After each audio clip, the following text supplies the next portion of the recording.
Nabi Yunus alaihissalam keluar daripada ujian. 3 kegelapan Nabi Yunus alaihissalam. Pertama, gelaknya waktu malam.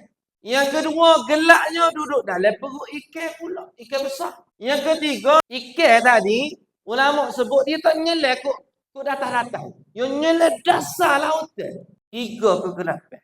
Tapi ada Allah dalam jiwanya Nabi Yunus alaihissalam. La ilaha illa anta subhanak inni kuntu minadh dhalimin. 3 benda yang kita boleh pecahkan dengan la ilaha illa anta subhanak inni kuntu minadh dhalimin. La ilaha illa anta. Menafikan Allah je Tuhan kita. Subhanak ni bahasa kampung dia kau. Kita buai sungguh-sungguh. Buai sungguh-sungguh. Siapa dia buat aku ni jadi duduk dalam perut ikan? Allah.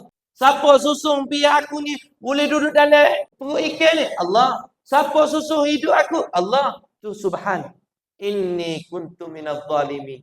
Kena ngaku salah kita. Ada 3 perkara ni dalam diri Nabi Yunus. Tak ada siapa dia kata lalabi tapi baknihi ila yaumiddin.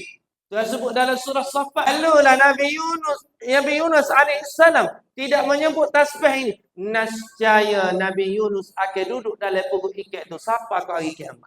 Tapi sebut la ilaha illa anta subhanaka inni kuntu minadh dhalimin, mentasbihkan Allah Subhanahu wa taala, maka tubik daripada perut ikan.